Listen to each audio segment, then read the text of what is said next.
Boa tarde, bem-vindos tudo. Eu vou falar um portunhol meio esquisito, desculpe. Meu nome é Laura Moissá, eu sou professora da Universidade Nacional da Colômbia e vou tentar ajudar aqui a conversação no GTA sobre desenvolvimento econômico, regulação, política pública e informalidade. Então, temos, acho, 9 pessoas lá, ou 8, temos aí 8 pessoas conectadas, tem uma pessoa na sala presencial e vamos ter 3 expositores hoje com 3 trabalhos. Então, vamos começar com Renata Falavina Cardoso de Oliveira. O seu trabalho fala aportes de categoria de superpopulação relativa para a compreensão da informalidade e da precarização. Tem cada 15 minutos, eu vou avisando. Acho que vai dar tempo depois para voltar na conversa, para aprofundar, né? A ideia é fazer uma conversa interessante dos trabalhos. Então, Renata, por favor. Eu vou colocar aqui um cronômetro, mas se eu me estender, por favor. Bom, então, boa tarde a todas e todos, os que estão aqui presencialmente e virtualmente. Queria, enfim, né, em primeiro lugar, agradecer a organização do evento, agradecer a professora, a mediadora também, por essa possibilidade de apresentar um pouco da minha pesquisa, agradecer também a atenção dos colegas e acredito que vamos ter uma tarde bastante proveitosa. Meu nome é Renata Falavina, eu faço mestrado aqui no programa de pós-graduação em Sociologia da Unicamp, ingressei no início desse ano, então estou terminando o primeiro ano de mestrado. O meu projeto de pesquisa ele é intitulado Superpopulação Relativa e Acumulação Capitalista no Brasil de 2012 a 2021, mas o resumo que eu submeti ao evento eu intitulei como Aportes da categoria de superpopulação relativa para a compreensão da informalidade e da precarização. O meu orientador no mestrado é o professor Ricardo Antunes, e eu pensei em 2 momentos para essa nossa conversa. Um primeiro, para falar um pouco como que eu cheguei nesse tema e nessa categoria, e um segundo momento para discorrer, não com muita profundidade, tendo visto que o tempo é pequeno, mas para travar um diálogo com os principais referenciais teóricos que eu trabalho. Bom, então, a minha graduação em Ciências Sociais eu fiz na Universidade Federal de São Paulo, e já na iniciação científica e no trabalho de conclusão de curso, eu fui estudar a questão da precarização do trabalho no Brasil, de 2012 a 2019, relacionando isso com a superpopulação relativa e com a superexploração da força de trabalho. Então, já nesse momento da minha formação, eu me debrucei sobre a Lei Geral de Acumulação Capitalista do Marx e sobre as contribuições, principalmente do Rui Mauro Marini, para a teoria marxista da dependência, analisando alguns indicadores sociais da PNAD contínua, que é uma pesquisa domiciliar feita pelo IBGE aqui no Brasil, indicadores sobre desemprego, sobre informalidade, rendimento, para tentar dar um corpo para esse processo de precarização que eu estava tentando entender nesse período de tempo. E também analisei um índice criado pelo DIEESE, que é um departamento intersindical, também voltado à estatística aqui do Brasil, que chama Índice da Condição do Trabalho, que é o ICT. Então, também daí o meu interesse por essa análise quantitativa da realidade social.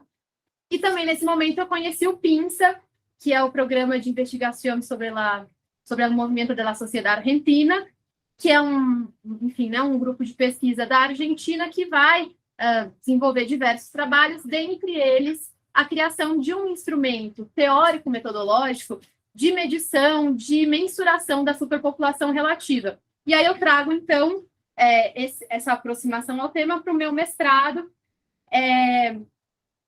E aí, então, eu acho que seria interessante a gente falar um pouco sobre a Lei Geral de Acumulação Capitalista criada pelo Marx. Eu uso essa lei enquanto pedra angular do meu mestrado, da minha análise, da minha pesquisa e também do resumo que eu submeti aqui ao evento. E, em termos gerais, né, no capítulo 23 do livro 1, o Marx vai começar tratando o que podemos entender por acumulação capitalista. E acho que essa também é uma ideia inicial interessante para a gente começar. Então, ele vai fazer uma diferenciação entre reprodução simples e reprodução ampliada do capital, vai colocar a tendência à reprodução ampliada do capital, colocando que, gradativamente, a escala de produção ela é ampliada, e não somente, como na reprodução simples, a classe trabalhadora se reproduz enquanto tal, ao passo que também reproduz a classe capitalista enquanto detentora dos meios de produção.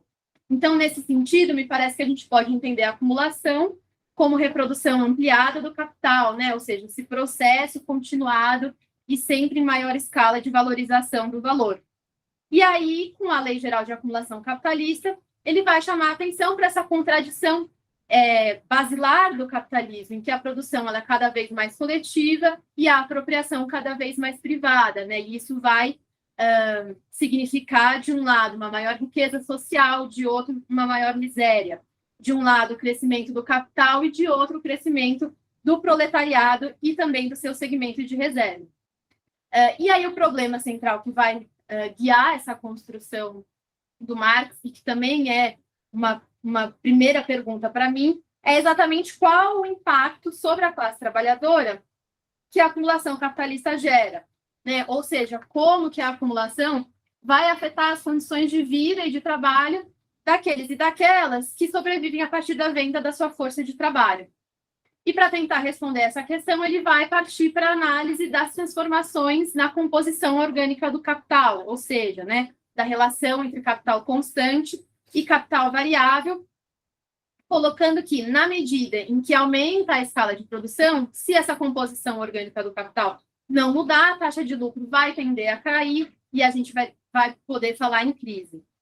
E aí, então, a classe capitalista, para evitar esse cenário, vai tender a alterar essa relação entre capital constante e capital variável, e isso vai fazer com que uma outra tendência se apresente de aumento da composição orgânica do capital, que vai gerar uma terceira tendência de criação da superpopulação relativa, e essa é a minha categoria central de análise, também é chamada como exército industrial de reserva, enfim, aí, ou massa marginal, enfim, há aí todo um debate teórico também acerca dessas expressões, que não é o debate que eu quero fazer aqui, mas vou chamar genericamente como superpopulação relativa, e é esse o objeto que me interessa, né? Ou seja, a acumulação capitalista produz uma população trabalhadora que é supérflua, que é excedente relativamente às necessidades do capital e que vai desempenhar uma função de pressionar a parcela ativa da classe trabalhadora a se subalternizar a toda sorte de ditames, dentre eles a informalidade e a precarização. Né? Então, é esse movimento, essa imbricação entre acumulação e exploração. E aí eu trago as questões centrais da conferência, a informalidade e a precarização, como podendo ser entendidas em suas determinações mais profundas a partir do debate da superpopulação relativa, né? Ou seja, na medida em que ambos os fenômenos da informalidade e da precarização se relacionam com a categoria de superpopulação relativa, porque esse segmento de reserva, esse exército de reserva vai exatamente compelir o segmento ativo dos trabalhadores e trabalhadoras a se subalternizarem a esses fenômenos. E aí eu chamo a atenção, então, para o duplo viés da superpopulação relativa, no sentido de que ela é um produto necessário da acumulação, mas ela também é alavanca e condição de existência da acumulação. E aí, no resumo que eu apresentei, eu destaquei uma das formas de expressão da superpopulação, que é a forma estagnada, que o Marx vai colocar que a superpopulação relativa, ela continuamente se expressa no capitalismo sob diferentes formas.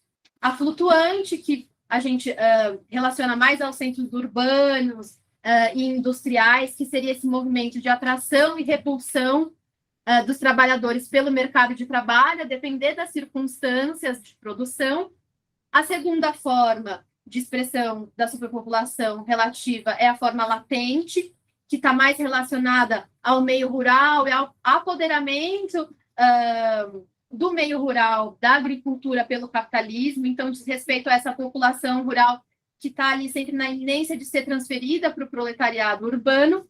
E a terceira forma que eu destaco, que é a estagnada, que diz respeito a toda essa miríade de atividades irregulares, de subemprego, enfim, e destaco essa forma estagnada para colocar que o Marx a caracteriza como, por um lado, sendo parte do exército ativo dos trabalhadores, mas de uma tal maneira irregular que ela também se apresenta como forma do exército de reserva. Isso me parece muito interessante para pensarmos em formalidades de precarização.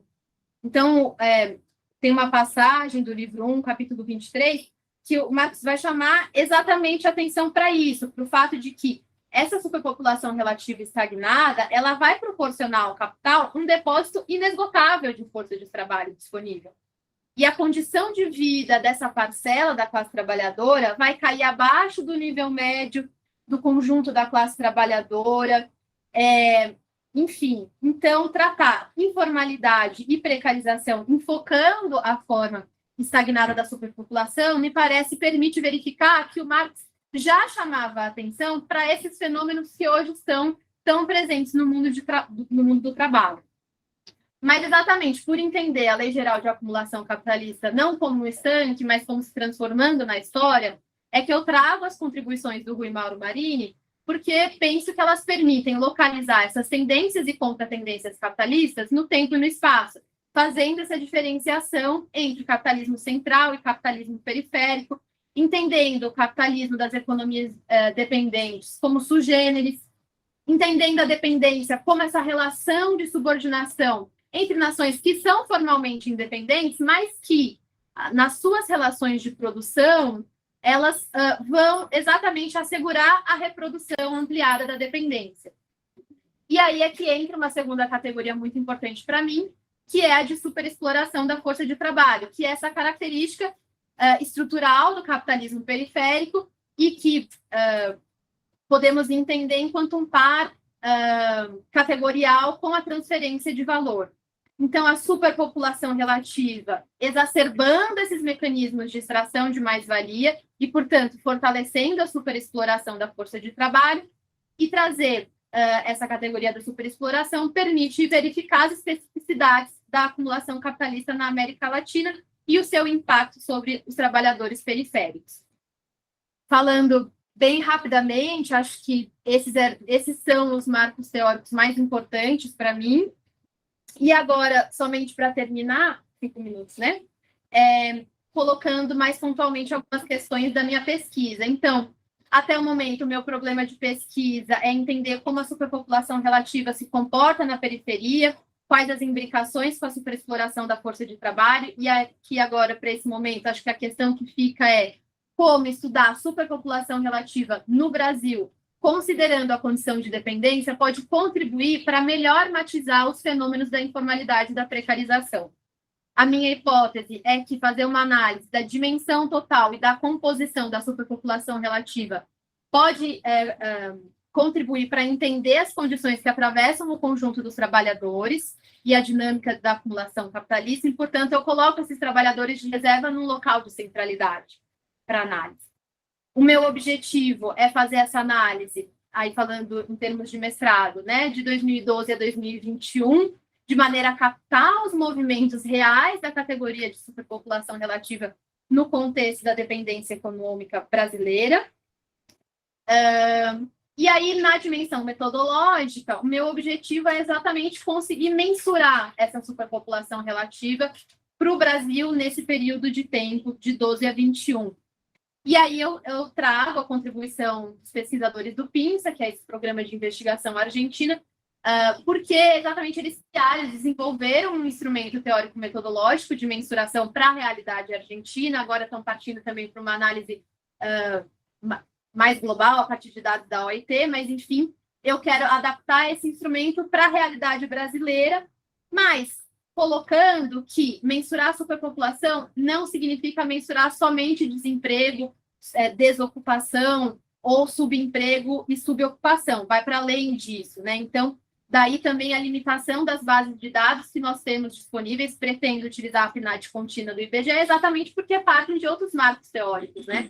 Mas a crítica que o programa, que o PINSA faz, e que eu também absorva essa utilização mecânica das estatísticas oficiais, possibilita exatamente isso. Entendemos as limitações, colocamos elas às claras e, a partir disso, tentamos inserir a perspectiva de classe, a dimensão metodológica da pesquisa.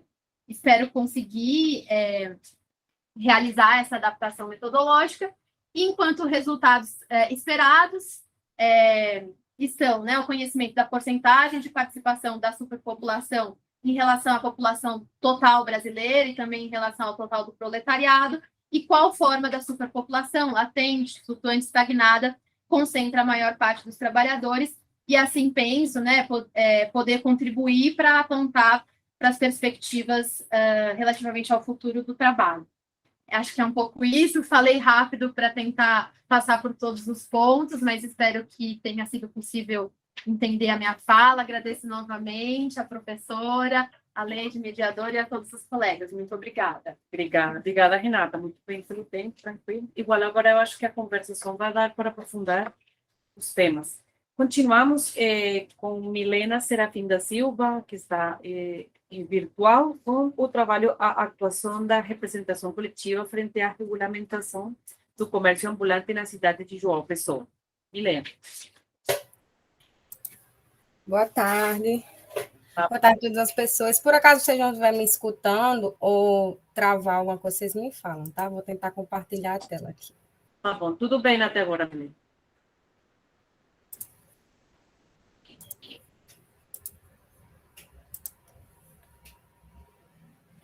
Bem, gente, como a professora já falou, né, o título da escrita eu sou Milena, estou no momento no doutorado no programa de pós-graduação em Sociologia na Universidade Federal da Paraíba, e vou tentar apresentar para vocês um recorte, né, do momento da pesquisa que eu estou fazendo, que é com o comércio ambulante aqui na cidade, no mestrado 2019-2020. A pesquisa foi sobre a importância das representações coletivas frente à proibição do comércio, né, na cidade. E agora, desde o ano passado, no doutorado, as dinâmicas de comércio ambulante a partir das configurações territoriais na cidade. Porém, aqui eu vou tentar apresentar um pouco da importância, né, dessa representação coletiva nesse último período que a gente vem vivenciando até então, que é o período eleitoral, né? Então, eu passei o slide, tá? Eu espero que tenha passado aí também. Sim. Então, para trazer um pouco, né, identificar o comércio ambulante da cidade. É uma atividade que compõe a informalidade, né, no mundo e acompanha o desenvolvimento capitalista. Então, assim, por mais que esteja dentro da informalidade, é um tipo de atividade comercial histórica, né, e tradicional, digamos assim. Mesmo que ela venha acompanhando a transição do mercantilismo para o capitalismo aqui no país, com esse recorte, ela só foi reconhecida pelo Decreto-Lei de 1940. E aí esse Decreto-Lei Nacional diz de forma básica que a organização e ordenamento do comércio ambulante vai ser dado a partir do município, né? Então, vai ser regido pelas cidades. Neste caso, em João Pessoa, ele é organizado e ordenado pelo Código de Posturas do município, que é de 95. Então, ele é vigente até os nossos dias, e nele é considerado comércio ambulante de forma prévia, né, transitória, e que seja liberado pelo órgão responsável, que é a Secretaria de Desenvolvimento Urbano. O que não é o caso de muitos ambulantes, né, de muitos trabalhadores que estão nas ruas de forma física e fixa, e trabalham no mesmo espaço há décadas, né? Eles não estão lá de forma transitória em um período dado, né? Trabalham de forma permanente. E aí, esse caráter de permanência mutável, esse título, né, eu desenvolvi na dissertação a partir do que observei, né, da etnografia realizada, de que mesmo com essas proibições, de que não seja reconhecido por lei, né, que seja ilegal, via de fato, ele permanece. Por mais que ocupe outros espaços, que ocorram protestos, confrontos, ele continua a atuar na cidade e participar da economia local, né, de forma direta. Então, dito isto, né, trazendo o papel da representação coletiva diante desses impasses. E aí é válido frisar também que, em algumas cidades, eles são reconhecidos, denominados enquanto camelôs. Aqui, na cidade de João Pessoa, eles se intitulam, se reconhecem como ambulantes. Camelôs são aqueles que conseguiram algum espaço, algum shopping popular, né, que são aqui, desde a década de 90 foi criado o primeiro shopping popular, alguns não tiveram sucesso, né, devido ao pouco movimento, lugar que foram construídos, mas permanecem 4 shoppings populares, né, essas pessoas trabalham dentro deles, pagam a taxa ao município, e aí eles são os camelôs. Quem está na rua, trabalhando, mesmo de forma ambulante, mesmo andando de forma física, são intitulados enquanto ambulantes, né? E aí permanecem de forma ilegal. Aqui o destaque vai para a representação coletiva, intitulada AMEG, Associação dos Ambulantes e Trabalhadores em Geral da Paraíba, né, tendo como lema Unidos pelo Trabalho. E aí a AMEG representa esse grupo há 18 anos na cidade, né, e agora abrangeu o estado recentemente, e começou a representar os trabalhadores de eventos, que são os únicos que são reconhecidos pelo Código de Postura, né? Tendo em vista que eles se inscrevem, tem um sorteio, e aí participam do evento em específico, como, por exemplo, o Natal, o Carnaval, né? Trabalham nesse período em específico. Mas aí depois foi abrangendo a representação para os trabalhadores do centro, principalmente, que são aqueles que sofrem, né, com a ilegalidade, tendo em vista que estão lá de forma fixa, e os trabalhadores também da faixa litorânea, né? Aqui tem os trabalhadores das praias que alugam cadeiras, vendem comidas, né, nas praias. A primeira imagem é de 2019, quando estava ocorrendo a pesquisa de mestrado, então foi um protesto que parou a cidade, né, tendo em vista que foi terminantemente proibido, teve guarda civil, polícia militar proibindo a atuação desses trabalhadores no centro da cidade, e aí eles protestaram e meio que voltaram, não para as mesmas ruas, mas para o mesmo bairro, que é o centro, né? Mas continuaram a trabalhar e estão até hoje. E o segundo momento é o chamamento, né, da associação da AMEG para a organização dessas pessoas trabalhar nos eventos, né? Como iria ocorrer o sorteio, como eles teriam que participar e se organizarem entre si. Então, dito isto, a AMEG está dentro da Unicab, que é a União Nacional de Trabalhadoras e Trabalhadores Camelôs, Feirantes e Ambulantes do Brasil. A Unicab está presente em 8 estados do país, né, e luta justamente contra essa legislação municipal que é vigente, né, porque, pelo menos aqui, a partir da experiência que eu tive com a observação, é que ela é muito mutável a partir da gestão, né? Fica à mercê da gestão de como vai ser dada essa organização. As gestões que criam shoppings populares, a gestão que tenta organizar, mas a gestão que tenta terminantemente proibir, né? E presenciei algumas brigas que realmente terminam em pessoas em hospitais, né? Vítimas de violência. Então, assim, isso varia muito de acordo com a gestão de cada município. Então, a luta da Unicab, logo da AMEG aqui na cidade, é de criar uma legislação que seja a nível nacional, né, que regulamente e que reconheça esses trabalhadores de ruas. E aí reconhece também os feirantes, os camelôs, né, lá em São Paulo, por exemplo, as pessoas que trabalham nas ruas, elas se denominam como camelôs. Então, por isso que engloba todo esse grupo que, de forma geral, trabalha e comporta a economia de forma direta, porém na ilegalidade, né, sob a égide da ilegalidade. E aí eu trouxe a imagem, lembrando que logo mais a gente vai ter dia 14 de novembro, Dia Internacional, né, Direitos dos Trabalhadores e Trabalhadoras de Rua, e a nota da Unicab, né, houve uma luta constante a nível nacional para que houvesse as eleições e que fossem eleitos, né, não somente o presidente, mas aí representantes como senador, deputado estadual, deputado federal, que assumissem esse compromisso com a categoria. Então, isso houve reuniões, né, contínuas com o grupo, de uma forma geral, e também diretamente com os ambulantes. Bom, então aí eu entro um pouco sobre o que eu trouxe na proposta da escrita, né, que é a importância da representação coletiva nesse momento eleitoral, né? Não somente nesse momento, mas que foi intensificado de certa forma. Então, houveram reuniões internas com as representações com a Unicab, né, logo a AMEG, e aí, pensando também, foi estudado não somente os candidatos à presidência, mas ao Senado, né? E como deputado estadual, deputado federal, governador também. Houve reuniões com os candidatos, então, depois das escolhas, né? Então, houve reuniões diretas, se eles realmente podiam assumir o compromisso. A AMEG construiu e apresentou uma carta compromisso para esses candidatos, e também junto com os ambulantes, né? Então, foi assinada essa carta compromisso, caso eles fossem eleitos para representar a frente parlamentar e criar, né, essa legislação a nível nacional que ampare todos esses trabalhadores de rua. E também dicas de como votar, o que foi super importante, como eu participo também de alguns grupos de WhatsApp, então eu presenciei, né, algumas dicas e a importância também do voto, tendo em vista que alguns trabalhadores ambulantes sequer possuíam um título, né, queriam mudar, votavam em uma cidade, mas não poderiam votar, então fazer essa mudança de titularidade, a importância, o que faz um senador, um deputado estadual, um deputado federal, um governador. Então, houveram essas rodas de conversa, né, com os trabalhadores de forma direta em busca de realmente melhorias, para que, claro que há conversas, né, há a importância da representação coletiva, que ela media a relação da gestão municipal, no caso atualmente, com os trabalhadores, mas uma busca por uma garantia mesmo, a proteção social, de fato, desses trabalhadores a nível nacional.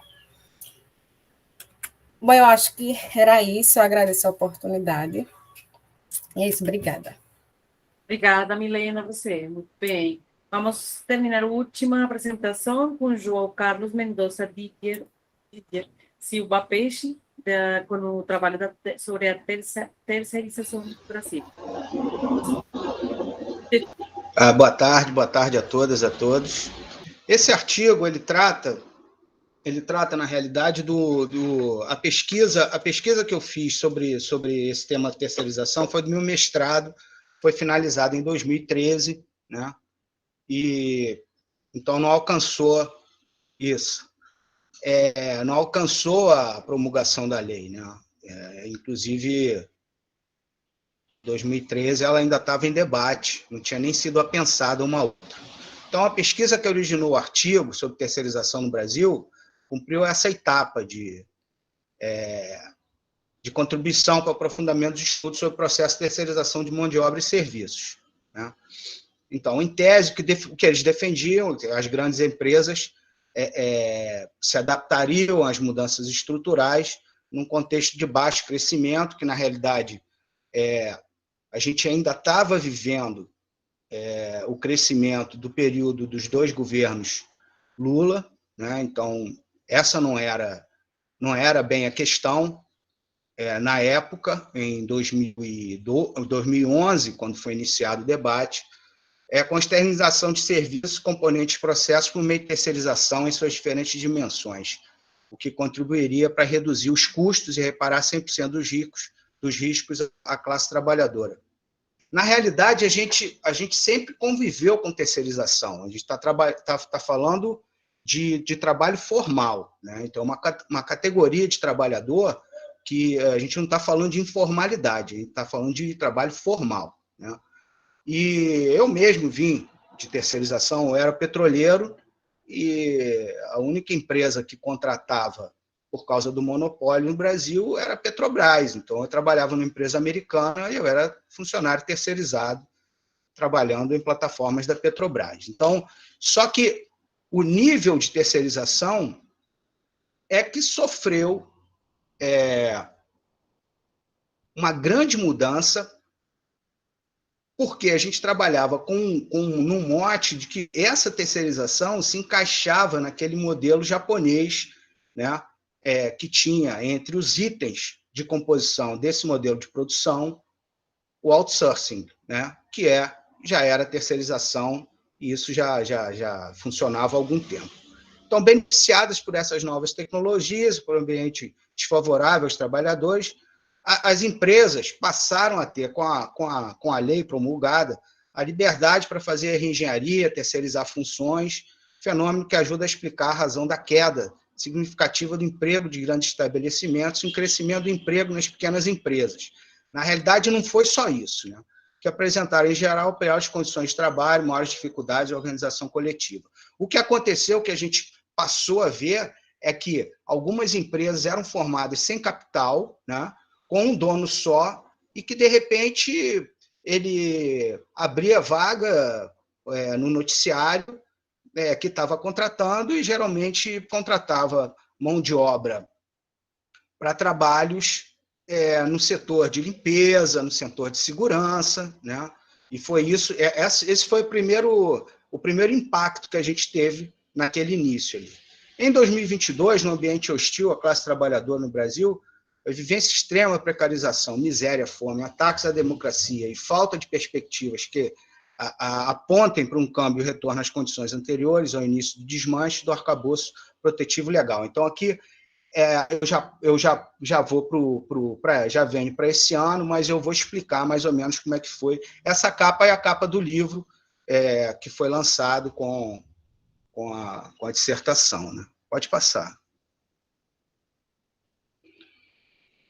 Então, a metodologia, o que eu busquei lá em 2012, 2013, foi inserir no debate os atores que tinham responsabilidade de coordenar os estudos que viabilizassem o marco regulatório. Então, existia uma demanda, porque o empresariado burguês nacional a todo momento dizia que existia um vácuo jurídico. Na realidade, a gente tinha uma súmula do TST, aquela súmula 331, que balizava todo o trabalho terceirizado no Brasil, né? Então, desse marco, uma lei geral que desse maior segurança jurídica à parte que contrata e a parte mais enfraquecida dessa relação. Essa era a desculpa. A pesquisa deu voz a representantes do empresariado, a mediadores da Justiça do Trabalho, representantes centrais sindicais, a intelectuais da academia. Então, aí eu tentei entrevistar o Ricardo Antunes, a Druck e tal. Foi meio difícil falar com a academia. O acesso foi basicamente a trabalho já feito, que eu já trabalho com o Antunes há muito tempo, mas foram referenciais teóricos importantes, tanto a Maria Graça Druck quanto o Ricardo Antunes. Há deputados federais responsáveis pela autoria dos projetos de lei, substitutivos e relatoria de comissões que tratavam do tema terceirização no Congresso Nacional, e entrevistamos diretores desse sindicato, né, que é o sindicato ao qual eu pertencia, porque eu venho de base sindical, então eu fui representante sindical numa instituição de ensino superior no Rio de Janeiro, e esse foi mais ou menos o público que foi entrevistado. Pode passar.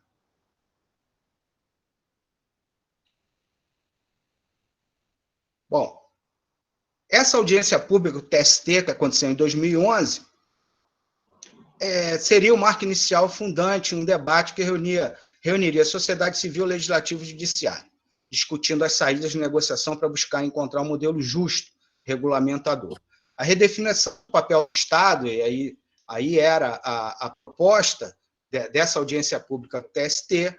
Então, na concepção deles, haveria a possibilidade de implementação de políticas públicas que, além de viabilizar o crescimento econômico, que não era o motivo, fizesse a justiça social, como eles chamavam, buscando igualdade de direitos com respeito às diferenças. Então, essa configuração negocial, no ponto de vista do TST, teria sido inovadora. E aí eu aponto os dois projetos de lei que estavam em disputa. O primeiro projeto de lei, de 2004, então, logo do primeiro período do governo Lula, de relatoria do Sandro Mabel, que propunha de forma direta a regulamentação das relações contratuais que envolvessem a terceirização, visando a sua ampliação e eliminação de riscos de reclamações trabalhistas. Então, essa era a questão, né? E o projeto de lei 1621 de 2007, que veio a combater esse PL primeiro, que foi apontado, elaborado pela CUT, né, com relatoria do deputado Vicentinho, que, na realidade, era uma cópia da súmula 331 do TST. Pode mudar. Então, aqui eu aponto o que cada projeto de lei dizia, né? Então, o projeto de lei de 2004, ele queria a forma direta de regulamentação, admitiria a quarteirização, nós chegamos à quinteirização, nós chegamos a isso, impunha barreiras a qualquer possibilidade de vínculo empregatício com as empresas tomadoras de serviços, anistiava as empresas de qualquer responsabilidade por terceirizações irregulares. Então, a proposta era de acabar com a responsabilidade solidária, né? E essa responsabilidade, a contratante não teria responsabilidade nenhuma em termos de pendências judiciais desse trabalhador da terceirizada. Regulamentava as terceirizações no setor público, sendo que a terceirização nesta área deveria ser objeto de regulamentação específica, liberava a terceirização em qualquer parte da atividade, seja ela fim, meio, então era irrestrita, né? Piorando, portanto, na ótica da representação sindical, o enunciado 331, que proibia a terceirização na atividade fim, que essa era a súmula 331 do TST, e no entender dos representantes sindicais dos trabalhadores do Brasil, divididos por essas suas respectivas centrais sindicais, o estabelecimento de um novo marco jurídico em substituição ao enunciado 331. Era um dos principais objetivos dos empresários, da categoria burguesa patronal, a fim de livrar as empresas dos milhares de processos judiciais movidos pelos trabalhadores. Efeitos previsíveis, institucionaliza-se-ia a legitimação da precarização na letra, né, colidindo com o próprio significado do papel social do trabalho, expresso na Constituição Federal e com as diretrizes do trabalho decente propostas pela OIT. Pode mudar.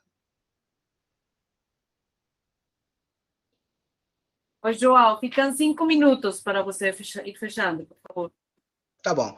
Esse é o projeto 1621-2007, era a cópia do 331, do TST, né? E era contrário ao projeto de lei anterior. Pode mudar.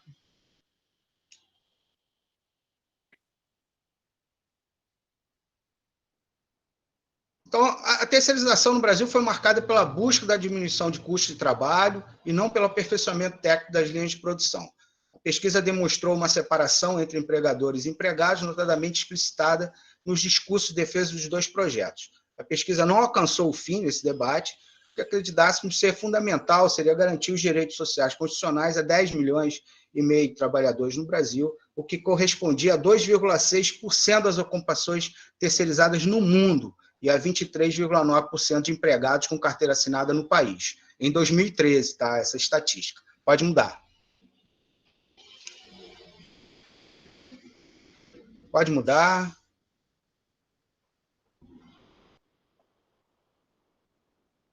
Pode mudar.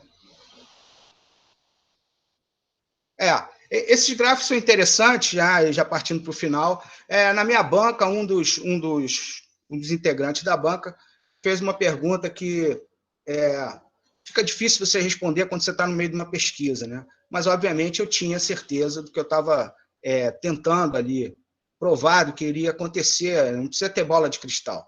Mas ele me perguntou se eu tinha certeza de que essa nova lei de terceirização, ela não era realmente para aumentar o número de vagas de emprego formal no Brasil, né?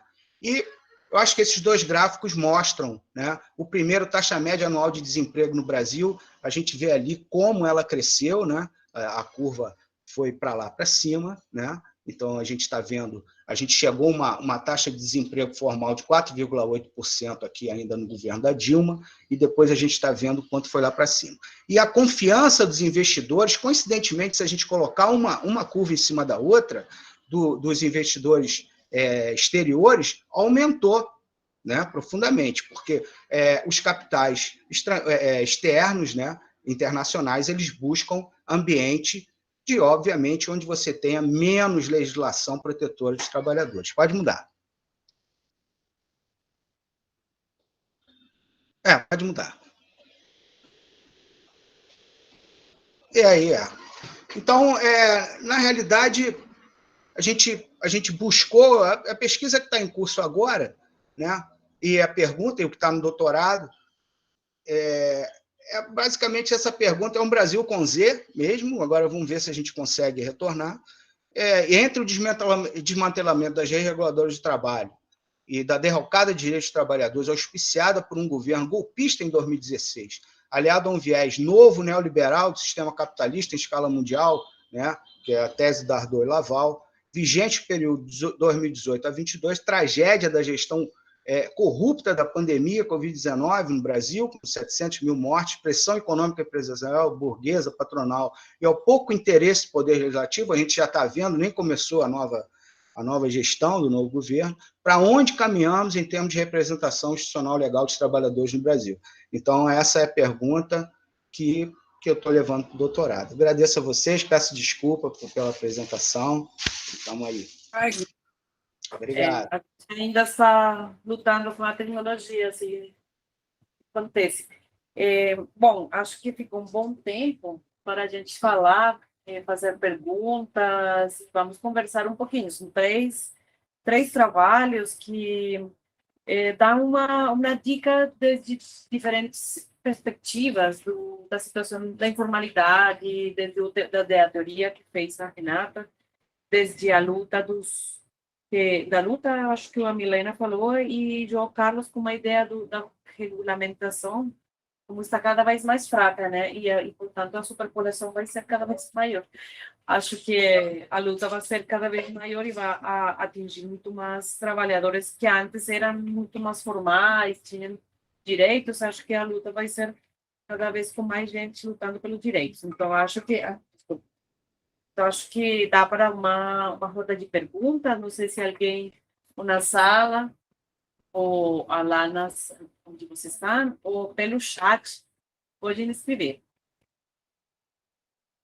A Vanessa falou que para mim não passou.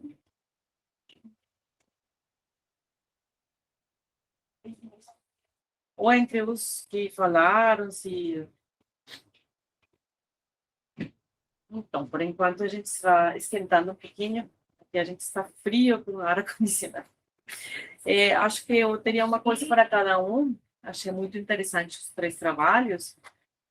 Acho muito importante olhar o mundo do trabalho e os problemas que temos na atualidade desde óticas muito diferentes. Acho que desde a teoria que a Renata falou, muito chave, como os dados escondem detrás verdades muito maiores, mas os dados são uma ferramenta que você também pode usar no contrário, né? Se você quer aprofundar, acho que dá para muito. Eu queria te perguntar, Odisseu,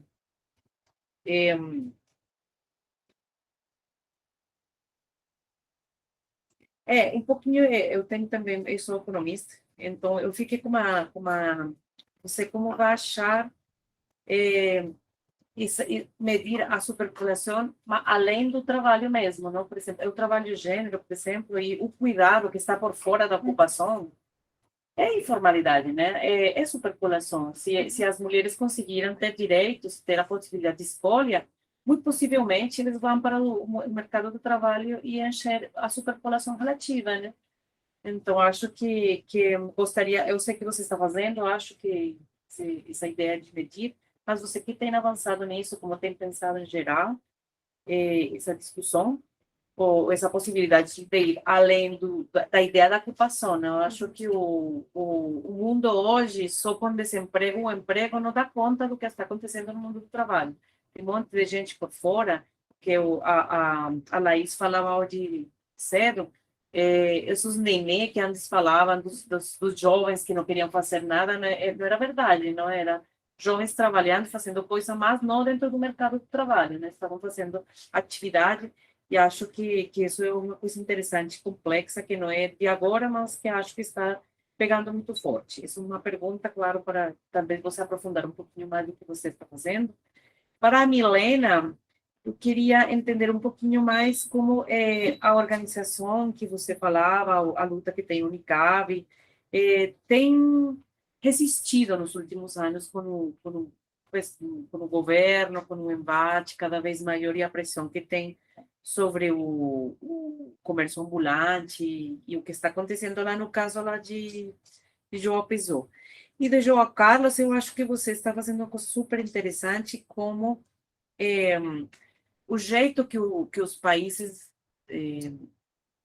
da periferia estão tentando competir no mundo, enfraquecendo cada vez mais o trabalho. Ou seja, a gente não está competindo com tecnologia, com inovação, com entrar no mundo com um pé muito forte, sino cada vez maior atrair o capital estrangeiros por meio de colocar trabalho precário na competição. E acho que você fez um percurso muito interessante para fazer uma conclusão por aí. Eu sei que não é o principal do seu trabalho, mas acho interessante se você pode dar alguma dica de como, incluso o Brasil, o Brasil sempre teve como competir, incluso no mundo de maneira melhor do que enfraquecendo o trabalho. Mas agora acho que o último governo, a partir do golpe para Dilma, acho que esse foi o jeito que eles acharam e tomara que tudo mude agora, mas como você vê isso, como ficou na legislação e que tão forte ficou na legislação e que tanta possibilidade tem de mudar essa trajetória. Então, não sei se alguém mais quer perguntar, se alguém esquentou, ou damos uso da palavra. Então, Posso ir? Renata, pode.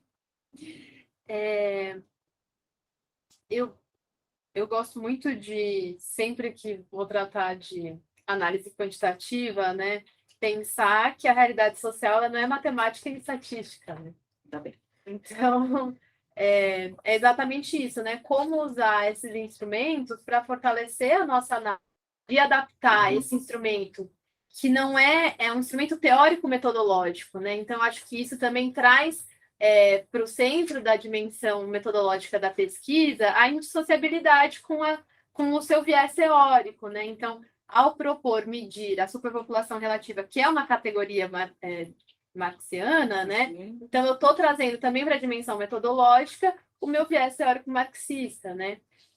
Mas a PNAD contínua, ou mesmo o censo, enfim, não são pautados nesses meus marcos, nos marcos teóricos da minha pesquisa. Então, há aí certamente limitações e que me parece, né, a forma como solucionar essas limitações é colocando que elas existem, né, colocando elas às claras, permitindo uma transparência maior à pesquisa. Então, eu acho que esse vai ser um pouco o caminho, né? Então, primeiro, identificar as limitações, expor elas às claras na pesquisa e trazer os dados que forem possíveis, né? E assim, quem sabe, ter outros problemas ainda mais profundos para desenvolver em outros momentos da minha formação.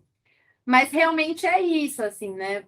A gente está pensando, por exemplo, o trabalho de cuidado, como que isso vai ser refletido nessas pesquisas domiciliares, e para além disso, ainda há outros, né, problemas, porque se a gente pensar que a PNAD contínua é uma pesquisa domiciliar, o que é domicílio? Então, quem fica de fora, mesmo da base amostral dessa pesquisa? E se a gente pensa o Brasil, que tem a terceira maior população carcerária, as pessoas que estão em presídios, em colônias, etc., não entram nessa pesquisa, mas certamente desempenham um papel muito fundamental dentro do conjunto da classe trabalhadora para pressionar o segmento ativo a se subalternizar, por exemplo, a informalidade e a precarização. Então, acho que são esses vários universos que são desafios metodológicos e teóricos, né? Então, pensar o trabalho de cuidado, pensar a esfera da reprodução e da produção, que é um grande debate no marxismo, o trabalho produtivo e improdutivo, acho que são muitos debates, e que, inclusive, é interessante, eu não sabia que você pesquisava trabalho de cuidado, muito legal poder ter esse diálogo com você, porque essa é uma grande questão para mim, assim, né, de como conseguir trazer, e porque, afinal de contas, quem é a superpopulação relativa no Brasil? Né? Então, não tem como falar de superpopulação sem falar de negritude, sem falar de gênero. Se a gente for pensar a população carcerária que fica de fora dessa pesquisa de domicílio, quem é a população carcerária no Brasil?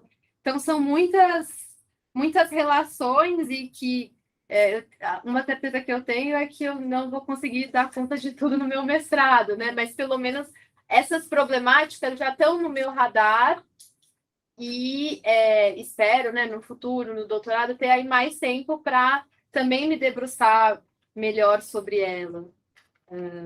E é isso, né? É ir além da questão do desemprego ou da desocupação, né? Porque por mais que, pelo menos aqui no Brasil, salvo engano, a partir de 2015, nós tivemos uma modificação nas estatísticas sobre o trabalho, a partir, inclusive, de reformulações da OIT, que possibilitaram dados mais interessantes, por exemplo, sobre subutilização.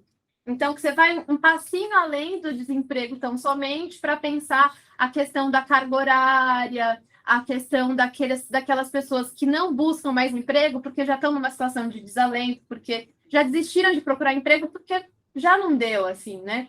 Então, nós temos esses avanços, mas me parece que há ainda um caminho até a gente chegar nessa quantificação, nessa mensuração da superpopulação relativa.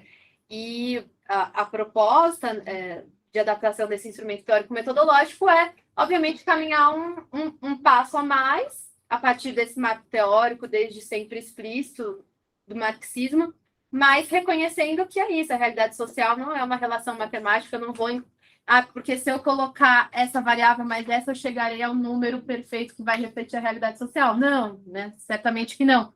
Mas talvez me traga uma informação até então que os dados disponíveis não colocavam e que suscite outras questões, né? Então, esse esforço agora mais recente que os pesquisadores do PINSA estão fazendo de pegar dados da OIT e aí mensurar a superpopulação para outros países do mundo, revelam questões muito profundas, assim, né? Então, o que significa, ao fim e ao cabo, falar que metade da classe trabalhadora é superpopulação relativa?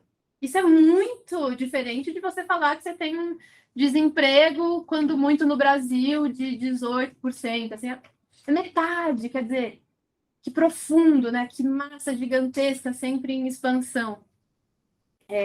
Mas é isso, muito obrigada. Inclusive, adoraria indicações bibliográficas sobre o trabalho de cuidado, sobre se a professora conhecer, né, pesquisadoras que estão também trazendo a questão da superpopulação relativa, relacionando a essa questão, porque é algo que certamente me interessa. Nossa, legal. Claro que sim, Renata. Muito A mim obrigada. também, eu acho que isso, se a gente consegue mudar o conceito mesmo para medir, a medição mesmo, acho que vai mudar um pouquinho também como visualizar os problemas hoje em dia, né? A gente acha que ainda está medindo com o patamar de outra época da Europa mais moderna, né? E o mundo é diferente hoje. Claro que sim, Renata, a ideia. Então, Milena, você quer falar? Sim, vou tentar falar um pouco, né? Então, como os movimentos sociais têm resistido, né, no governo atual. Partindo a nível nacional, que é a Unicab, eu vou até digitar depois, unicab.br, se vocês puderem seguir depois no Instagram e acompanhar. Ela surgiu em 2008, quando teve a Copa aqui no Brasil, e aí houve uma série de privatizações, de reformas, onde os trabalhadores foram, de fato, impedidos, né, de trabalhar na Copa do Mundo. E aí surgiu o movimento, ele foi se expandindo até chegar às outras cidades, né, aos outros estados. E foi na época do governo de esquerda, né, governo Lula, porém agora realmente está difícil, né, uma regressão de fato, não somente na Unicab, mas em todos os movimentos sociais, né, essa tentativa de enfraquecimento, mas a resistência tenta aí conseguir, tanto que houve uma luta realmente de fato, né, que os movimentos se posicionaram, teve que se posicionar em favor, por mais que haja a polarização aqui, mas houve essa posição em favor de Lula a nível nacional, né? E aqui a MEG, a nível estadual, houve esse posicionamento, né? Houve várias brigas, inclusive teve que ser criado um grupo só para falar de política, tendo em vista que se fosse no grupo geral dos trabalhadores, ainda teve, né? Muitas brigas, mas assim, teve essas reuniões, né? Essa tentativa realmente de abraçar pelo menos os que estavam indecisos dentro dessa polarização. Mas como a organização é a nível municipal ainda, né? Eu percebo uma mudança drástica. Em 2020 houve a eleição municipal, então assim, 2019, 2020, o quadro do comércio ambulante aqui era um. né, o que é diferente de hoje. É tanto que acho que há uns 3 meses a representante da MEG, ela respondeu a um processo daquela época, né, ela sofreu um processo judicial. Então, isso realmente muda de gestão para gestão, é algo muito mutável, mas que se não fosse essa representação, digamos assim, acho que realmente seria mais fraco ainda. E é algo que eu tento reconhecer, que eu jamais, quando eu comecei a pesquisar o comércio ambulante, eu pensava sequer que esse pessoal tinha representação, né? Que eles eram cada um por si, que eram autônomos. Então, hoje eu percebo a importância, né? E de realmente ter um lado. A Unicab eu participei de alguns momentos, inclusive em abril teve um seminário, e aí o que eles defendem é que a vida é política, né? Aí fazer política nas ruas. Então, tem que conversar diretamente com esses trabalhadores e tem que fazer política cotidianamente, né, para ver se conseguem avanços realmente, de fato, para esses trabalhadores de uma forma geral. Eu acho que é isso, não sei se eu consegui responder e eu agradeço pela pergunta. Obrigada. Obrigada, Milena. Sim, é verdade, a Copa do Mundo também gerou muita coisa ruim. Acho que todo governo tem os seus problemas, mas hoje, infelizmente, estamos brigando contra uma direita demais. Aprofundou demais as contradições, mas acho que tem que se pressionar, incluso se o governo supostamente está mais perto da gente, não? Na Colômbia está acontecendo isso. Agora temos um novo governo e ele está tomando medidas que às vezes não gosta muito a gente que apoiou, mas bom, é um processo complexo, mas é importante que a organização nunca perda o norte, o sul do projeto, mesmo sem tanto faz o governo que esteja, tomar o governo mais tranquilo. Mas é verdade, Milena, obrigada, eu acho que sim. Agora fechamos com o João e abrimos novamente se alguém quer perguntar. João? Opa, eu, quer dizer, esquerda e direita está sempre relativo a um referencial, né? O Brasil, eu acho que por escolha, né? Tem muita gente que fala em passivização, mas a revolução passiva, aí para usar Gramsci e uma professora da Unicamp que eu sigo muito, que é a Luciana Aliaga, ela começou em 2013 aqui, né? Para falar de Brasil especificamente, e já contava com a eleição de 2014. Foi culminar com o golpe de 2016. O que a gente tem para frente em termos de representação do trabalhador, falar de sindicato de trabalhadores no Brasil, estão à míngua, né? Porque eles também sofreram uma reforma junto com a CLT e a única coisa que se manteve, e eles trocaram isso, acho, por muitas outras coisas, foi a unicidade sindical, né? Então, essa parte do sindicalismo, e é justamente o que eu vou estudar, que eu estou estudando no doutorado, que eu vou aprofundar, é esse período, esse corte histórico, aí no final do governo Fernando Henrique, até 2011, 2013, né?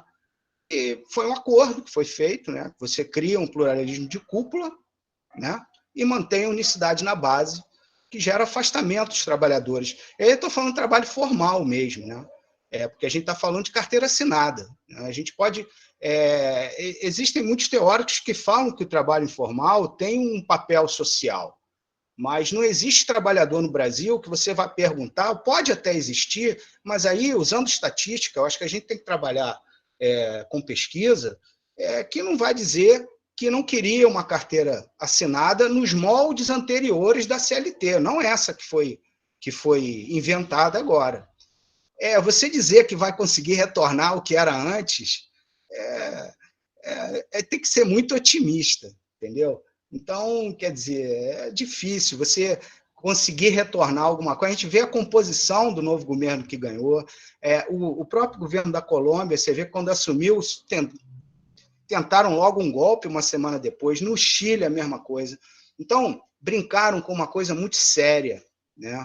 Que é uma questão de democracia, que mesmo que muitos entendam como democracia liberal, né? Mas a democracia é uma conquista do trabalhador, né? Da classe trabalhadora, brincaram com isso, né? E a referência de esquerda e direita no Brasil hoje, todo mundo que é contra um projeto de governo neofascista com ações neonazistas, ele é de esquerda. Então, você tem, para poder governar no Brasil agora, você vai ter que ter uma ampla união de partidos, de interesses. Eu não sei se vai alcançar. A gente conseguiu se livrar, pelo menos momentaneamente, de coisa pior, né? E vamos torcer para as coisas melhorarem, para a sociedade aceitar, porque a polarização está muito grande. E é isso, como representante trabalhador, eu não esperava chegar à idade que eu estou, tendo que passar por isso, né? Eu escrevi um artigo lá em 2013 para o Razão e Revolução da Argentina, que eu já desenhava o governo Dilma como um cachorro, um perro, correndo atrás do próprio rabo. E hoje você vê na imprensa, eu acho que a imprensa tem muito dessa culpa no Brasil, a própria academia, né? Eu trabalho numa instituição de ensino superior há 30 anos, também tem muita culpa, não adianta escrever cartinha pela democracia depois de ter apoiado o golpe em 2016. E eles não reconhecem, aí vem um ponto importante da Luciana Aliaga, eles não reconhecem a construção crítica, né, marxiana, não reconhecem Gramsci, né? Então, para eles só tem desenvolvimentismo e liberalismo, neodesenvolvimentismo e neoliberalismo. Não existe uma construção crítica sobre as questões. Vamos torcer. Eu tinha um professor que dizia o seguinte: quando a ciência deixa de poder explicar alguma coisa, nos resta a fé. Então as pessoas acabam indo para as religiões, para rezar e tal. O papel, acho que do pesquisador, é continuar estudando e tentar descobrir algumas saídas, né? Eu desejo sorte para a América Latina toda e dou parabéns de novo pelo encontro, que eu acho fundamental para a nossa região aqui. Valeu, obrigado. Obrigada, Jonathan. Eu acho que a gente está na expectativa da América Latina. É verdade. Sorte para a América. Bom, acho que bem, não sei se alguém tem uma pergunta aqui na sala lá. Eu acho que temos uns minutos, não sei se quer cada um dos exponentes ter uns 5 minutos de fechamento do seu trabalho, se ficou algo por fora. Temos poucos trabalhos e bom tempo. Então, eu acho que 5 minutos podemos começar. Ao contrário, para que a Renata se prepare também, o João quer iniciar, depois a Milena e fechamos. Tem pergunta? E fechamos com a Renata. Então, João, 5 minutos, você quer fechar algo que deixou aberto? É isso, basicamente iniciar com o fim da minha fala, né? Eu vejo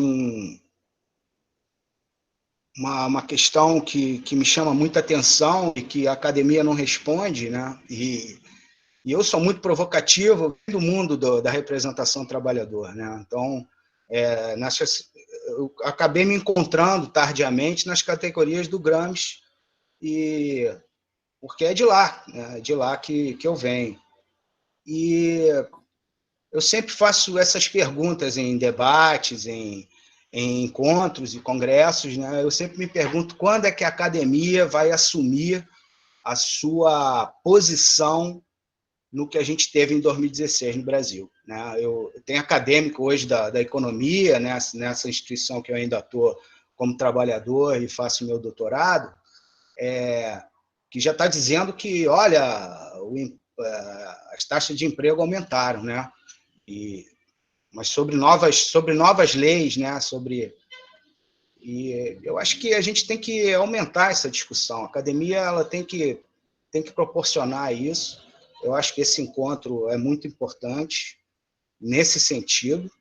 Eu acho que encontramos pessoas que pensam de forma muito parecida.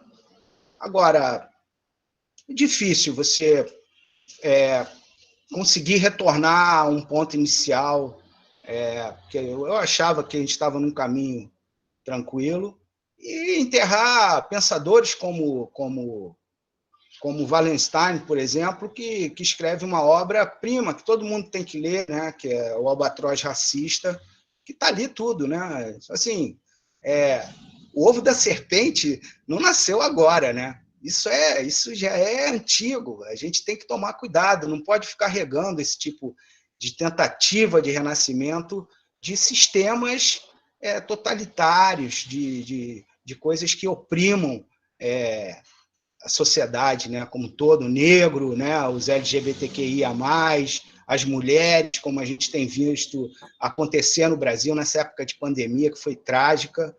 Então, eu desejo muita sorte ao Brasil, eu espero que a gente consiga resolver as questões e retomar um ponto que eu acho primordial, que é essa união da América do Sul e América Latina, né? E a gente conseguir fazer as coisas aqui internamente para tentar melhorar a vida do povo. Depois a gente vê o que dá para fazer com as teorias, né? Mas eu acho que o importante é melhorar a situação do povo na região. Valeu, obrigado. Obrigada. Então, Milena. Bem, eu queria enfatizar mais uma vez essa questão da política mesmo, né, no nosso dia a dia, não somente nas nossas pesquisas, tanto que a minha pesquisa hoje é como as dinâmicas do comércio ambulante, né, se organizam e interferem na configuração territorial da cidade, porém a política está diretamente ligada, e eu acredito que não somente nas nossas pesquisas, mas no nosso convívio, né, e que nós reconheçamos isso, né, nesse momento que a gente está vivenciando também, pensar um pouco na democracia, de fato, nas leis, na proteção social, nos direitos trabalhistas, né? Como a gente vai lutar por eles a partir das mudanças a nível macro também. E é isso, agradecer a oportunidade. Obrigada, Milena. Fechamos combinado.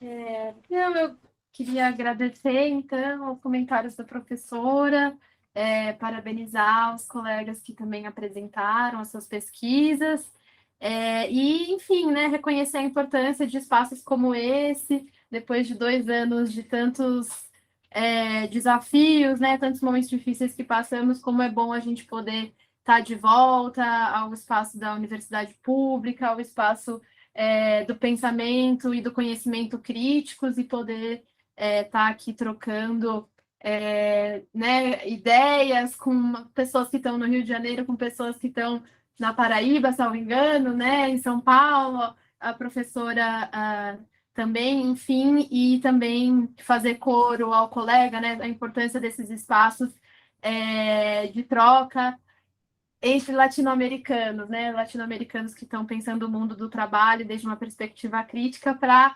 exatamente enfrentar esses desafios e, quem sabe, construir um outro futuro. Então, muito obrigada e espero que a gente possa né, voltar a se encontrar em outros espaços. Quem sabe até lá eu já tenho alguns resultados e possamos debater a partir deles também. Muito obrigada. Obrigada, Renata. Obrigada, Milena. Tema, o apoio, a gente que esteve aqui e os 12 pessoas que estiveram lá nos seus lugares de trabalho,